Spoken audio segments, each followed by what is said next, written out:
How to find right institute. ఒకవేళ మీకు ఎంత ట్రై చేసినా జాబ్ రాకపోతే అప్పుడు ఇన్‌స్టిట్యూట్‌లో జాయిన్ అవ్వాలి అనుకుంటారు చూడండి. అలాంటి పర్సన్స్ కోసం ఈ వీడియో. ఏంటి అంటే ఫస్ట్ ఏ ఇన్‌స్టిట్యూట్ అయినా ఏం చెప్తుంది? నా దగ్గర 500 హైరింగ్ పార్ట్నర్స్ ఉన్నాయి. 100 హైరింగ్ పార్ట్నర్స్ ఉన్నాయి. 200 ఉన్నాయి అంటారు. తర్వాత ఏమవుతది? మళ్ళీ ఏం చెప్తారు? అడ్మిషన్ ఫీజ్ ఇంత అని చెప్తారు. అవునా? 50,000 కడితే జాబ్ ప్రోగ్రాము. 50,000 కట్టకపోతే జాబ్ ప్రోగ్రామ్ ఉండదు. జస్ట్ జాబ్ అసిస్టెన్స్ ప్రోగ్రామ్ ఉంటుంది. అందులో ఏముండదంతా. మీరు 50,000 దాంట్లోకెళ్ళిపోండి అని జెప్తారు. ఇలాంటి ఇన్‌స్టిట్యూట్స్‌కి దండం బెట్టేసి నమ్మకండి ఫస్ట్. ఓకే. ఇలాంటి ఇన్‌స్టిట్యూట్స్. ఏ ఇన్‌స్టిట్యూట్స్ అయితే రియల్ టైమ్ ఎక్స్‌పోజర్ అనే ప్రాజెక్ట్ అని మెన్షన్ చేస్తారు చూడండి. ఏ ఇన్‌స్టిట్యూట్ అయితే రియల్ టైమ్ ప్రాజెక్ట్స్ అని మెన్షన్ చేసినప్పుడు ఆ ఇన్‌స్టిట్యూట్‌ని మీరేమడగాలంటే, మీరు రియల్ టైమ్‌గా చేసిన ప్రాజెక్ట్స్ ఏమున్నాయో ఒక్కసారి అవి నాకు ఒక్కసారి చూపిచ్చండి. If they are in live. Real time అన్నారు గదా! అవి లైవ్‌లో ఉంటే ఒకసారి నాకు ఆ ప్రాజెక్ట్స్ చూపిచ్చండి అనండి. తర్వాత జాయిన్ అయిన పిల్లలుంటారు గదా! ఆ జాయిన్ అయిన పిల్లల్ని అడగండి.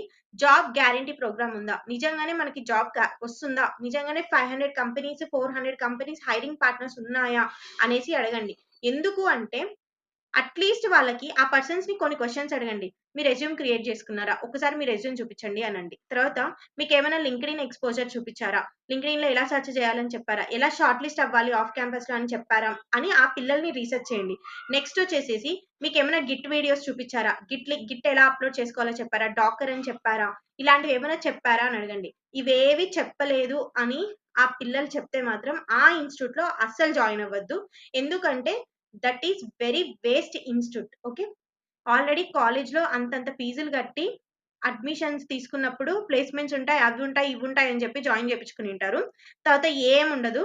చేతిలో మన మార్క్ షీట్స్ ఒస్తాయి, బయటికొస్తాము. ఇన్‌స్టిట్యూట్‌లో గూడా ఆ పనే చేయొద్దు. ఇన్‌స్టిట్యూట్‌లో జాయిన్ అయ్యే ముందు ఖచ్చితంగా జాబ్ గ్యారంటీ ప్రోగ్రామ్ ఉందా?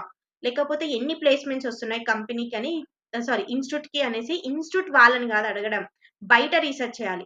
అందులో జాయిన్ అయిన పీపుల్‌ని రిసర్చ్ చేయాలి. అలా రిసర్చ్ చేసినప్పుడు మంచి ఇన్‌స్టిట్యూట్ మీకు దొరుకుతుంది. రైట్ ఇన్‌స్టిట్యూట్ అనేది అప్పుడు దొరుకుతుంది. I never prefer those institutes. ఎవరైతే జాబ్ అసిస్టెన్స్ అనేసి అన్ని చెప్తారో అలాంటి కంపెనీస్‌ని నమ్మొద్దు. మా దగ్గర ఇన్ని పార్ట్నర్స్ ఉన్నారు, అన్ని పార్ట్నర్స్ ఏ ఇన్‌స్టిట్యూట్‌కి అన్ని పార్ట్నర్స్ ఉండరు. Okay. That's all about the video. By.